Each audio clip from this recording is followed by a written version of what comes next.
السلام علیکم ورحمۃ اللہ وبرکاتہ۔ احباب گرامی، آپ سب دوستوں کا بہت شکریہ، آپ تشریف لائے۔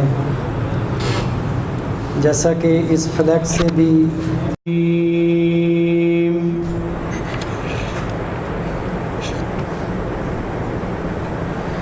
بسم اللہ الرحمن الرحیم۔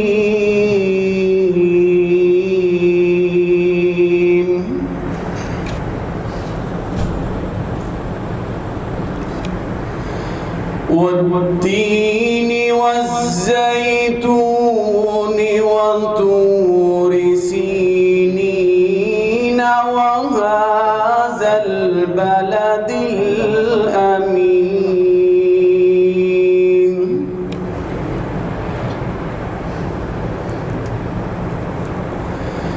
لقد خلقنا الإنسان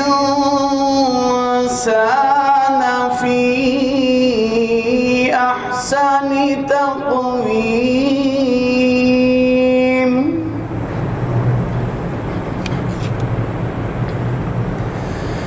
ثم رددناه أسفل سافلين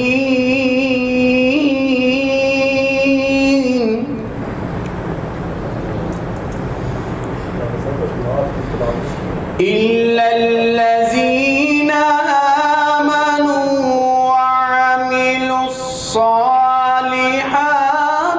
فلهم أجر غير ممنون۔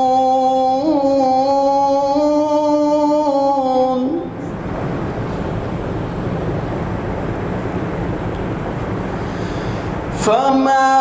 يكذبك بعد بالدين أليس الله بأحكم الحاكمين۔ صدق الله العظيم۔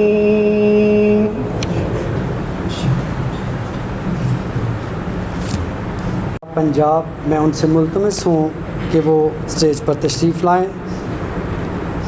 پروفیسر غلام اکبر کیسرانی صاحب، صدر تنظیم اساتذہ پنجاب۔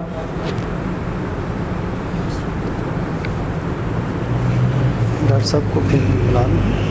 جی آج ڈاکٹر صاحب بلا رہے ہیں۔ جی پروفیسر ڈاکٹر محمد اکرم ورک صاحب،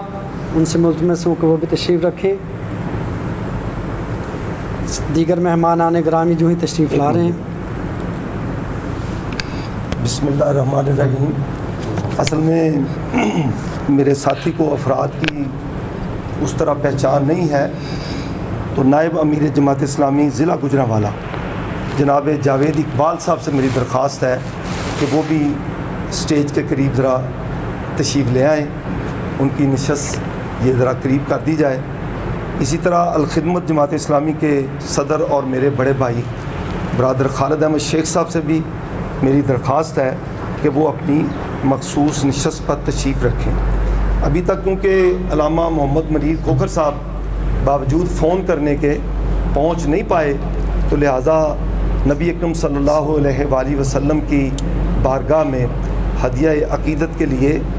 حمد اور نعت کے لیے میں قاری عبدالواجد صاحب سے ہی درخواست کرتا ہوں کہ وہ دوبارہ تشریف لائیں اور اپنے نعت کے ساتھ نبی صلی اللہ علیہ وآلہ وسلم کے ساتھ اپنی محبت اور عقیدت کا اظہار فرمائیں۔ بہار آئی محمد مصطفیٰ آئے، بہار اندر بہار آئی، زمین کو چومنے جنت سے خوشبو بار بار آئی، زمین کو چومنے جنت سے خوشبو بار بار آئی۔ جناب آمینہ کا چاند جب چمکا زمانے میں، جناب آمینہ کا چاند جب چمکا زمانے میں زمیں کو بار بار آئی حلیمہ دو جہاں قربان ہو تیرے مقدر پر حلیمہ دو جہاں قربان ہو تیرے مقدر پر تیرے غربت کدے میں رحمت پروردگار آئی تیرے غربت کدے میں رحمت پروردگار آئی زمین کو چومنے جنت سے خوشبو بار بار آئی بڑی مایوس تھی دائی حلیمہ جب گئی مکے بڑی مایوس تھی دائی حلیمہ جب گئی مکے مگر آئی تو لے کر دو جہاں کا تاجدار آئی مگر آئی تو لے کر دو جہاں کا تاجدار آئی زمین کو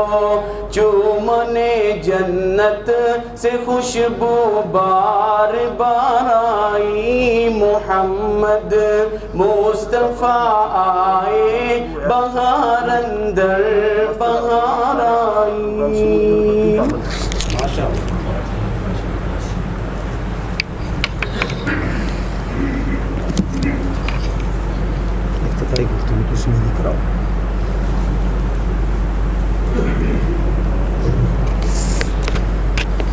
یہ تھے قاری عبدالواجد صاحب، اور اب میں افتتاحی گفتگو کے لیے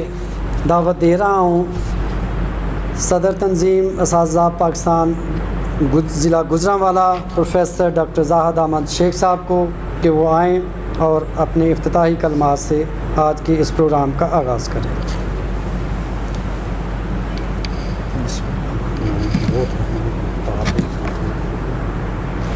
بسم اللہ الرحمن الرحیم، اللہم صلی علی سیدنا و مولانا محمد وعلی آل سیدنا و مولانا محمد وبارک وسلم۔ بہت ہی محترم احباب، آج کا یہ پروگرام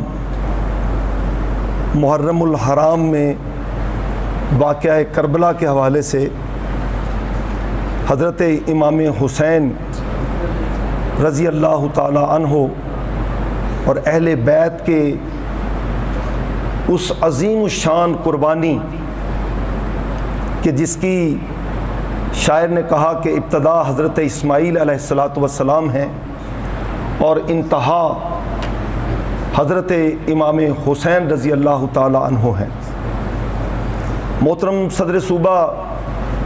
غلام اکبر کیسرانی صاحب کی طرف سے ہمیں یہ مراسلہ ملا کہ 10 محرم الحرام تک ہر ضلع کے اندر، ہر تحصیل کے اندر ایک پروگرام اس موضوع پر ہو جانا چاہیے، لیکن ہمارے لیے کچھ حالات اس طرح کے تھے کہ ہم 10 محرم الحرام تک یہ پروگرام نہ کر پائے۔ اللہ کا شکر ہے کہ ابھی ماہ محرم الحرام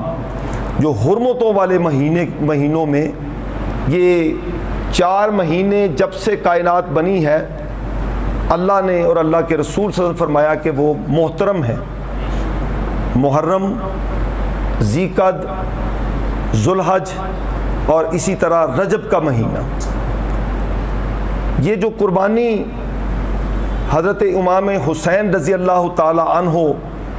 نے اس موقع پر ایک عظیم الشان مظلومانہ شہادت کہ جو رہتی دنیا تک جس نے انمٹ نقوش چھوڑے ہیں، میرا خیال یہ ہے کہ میں اگر جماعت اسلامی اور تنظیم اساتذہ پاکستان کے کارکنان سے مخاطب ہوں تو در حقیقت وہی جماعت اسلامی کی یا ہر مسلمان کی پہچان ہے کہ مذہب کا کوئی تصور ہمارے ہاں نہیں پایا جاتا، مذہب کا نام پوجا پاٹ، نماز، روزہ، حج، زکوٰۃ، اگر اس کا نام مذہب ہے تو اقبال نے کہا تھا کہ ملا کو ہے ہند میں سجدے کی اجازت، ملا کو ہے ہند میں سجدے کی اجازت، ناداں یہ سمجھتا ہے اسلام ہے آزاد۔ یہ قطعاً اسلام آزاد نہیں ہے۔ جب سے یہ پاکستان بنا ہے الحمدللہ نظریاتی اعتبار سے کاغذوں پر قرارداد مقاصد کے بعد پاکستان کا مطلب کیا، لا الہ الا اللہ اور محمد رسول اللہ کے ساتھ ہم نے اس سفر کا آغاز کیا۔ برادران عزیز، میں کہنا یہ چاہتا ہوں کہ آج پارلیمنٹ کے اندر، بینکنگ سسٹم کے اندر، معاشیات میں، سیاسیات میں، جنگ میں، امن میں، منڈی اور تجارت میں، عدالت میں، ہر جگہ پر اگر اللہ کے قرآن اور نبی صلی اللہ علیہ وآلہ وسلم کے حدیث اور سنت کا غلبہ ہے تو الحمدللہ ہم سرخرو ہیں۔ لیکن اگر قرآن و سنت کم از کم پاکستان کی سرزمین کے اندر اس لحاظ سے ہمارے لیے یہ مسجد کا درجہ رکھتی ہے کہ جس مقصد کے لیے حضرت امام حسین رضی اللہ تعالیٰ عنہ نے قربانی دی تھی اور یزید کے ہاتھ پر بیعت نہیں کی تھی، آج کے الفاظ میں اگر میں کہوں کہ انہوں نے ظالم کو ووٹ نہیں دیا تھا، کسی برادری اور قبیلے کی بات نہیں تھی، یہ اتنی بڑی تاریخ ساز قربانی ہے کہ وہ ہمارے ایک بزرگ شاعر نے اس کا نقشہ کھینچا ہے کہ شاست حسین، شاست حسین، بادشاہ است حسین اور دین است حسین، دین پناہ است حسین اور حق کا کہ بنائے لا الہ الا اللہ ہست حسین۔ تو یہ جو حضرت حسین رضی اللہ تعالی عنہ اور اہل بیت کی قربانی ہے، یہ جو آسمان ہدایت کے درخشاں ستارے حضرات صحابہ کی صورت کے اندر اس کائنات میں سب سے زیادہ انبیاء کے بعد اگر کسی کا کوئی مقام مسلمانوں کی نگاہ کے اندر ہیں تو وہ حضرات اہل بیت ہیں، ازواج مطہرات ہیں، وہ نبی صلی اللہ علیہ وآلہ وسلم پر ایمان لانے والے اولین صحابہ اکرام ہیں۔ میں جوں احباب آتے چلے جائیں گے ان کو دعوت دی جاتی رہے گی، تو میں اپنی اس افتتاحی گفتگو کے بعد کہ ہم ایک نیا جذبہ لے کے، ایک نیا ولولہ لے کے اس نہج پر، اگر آپ کو یاد ہو تو حضرت امام مالک رحمۃ اللہ علیہ کا بھی، جو مدینہ کے سب سے بڑے امام تھے اپنے وقت کے، ان کا منہ کالا کر کے اور مدینے کی گلیوں کے اندر چکر لگوائے گئے اور وہ گدھے پر بیٹھ کر اعلان کیا کرتے تھے کہ میرا نام جو ہے وہ امام مالک ہے اور میں ہی محدث ہوں یہاں کا، اور یہ جو میرا منہ کالا کیا ہوا ہے اس بنیاد پر ہے کہ زبردستی کی طلاق نہیں ہوتی اور زبردستی کا نکاح نہیں ہوتا اور زبردستی کا ووٹ نہیں ہوتا، اور اسی بنا پر حضرت امام شافعی رحمۃ اللہ علیہ کے خون سے جامع مسجد دمشق جو ہے وہ رنگین ہوئی تھی، اور یہی وہ وجہ تھی کہ جس میں حضرت امام ابو حنیفہ امام اعظم رحمۃ اللہ علیہ کا جنازہ جیل سے اٹھا تھا۔ ہمیں ان کے فقہ کے بارے میں بتایا جاتا ہے، ہمیں ان کے تقوی کے بارے میں نہیں بتایا جاتا، ہمیں نہیں بتایا جاتا کہ یہ درباری علماء نہیں تھے، یہ ظالم سلطان کے سامنے اگر مسلمان بھی ظالم ہے اور جابر ہے، ان کے سامنے یہ علماء حقہ کا یہ ایک ٹولہ ہے، یہ ایک سلسلۃ الذہب ہے، یہ سونے کی زنجیر ہے جو انبیاء سے ہوتے ہوئے صدیقین تک اور صدیقین سے شہداء تک اور شہداء سے ہم جیسے اس دور کے صالحین تک یہ سلسلہ قیامت تک جب وہ جاری رہے گا۔ اللہ مجھے بھی، آپ کو بھی، ہمارے مالوں کو بھی، ہماری اولادوں کو بھی، ہماری صلاحیتوں کو بھی اسی راہ کے اندر قبول فرمائے۔ وما علینا الا البلاغ المبین۔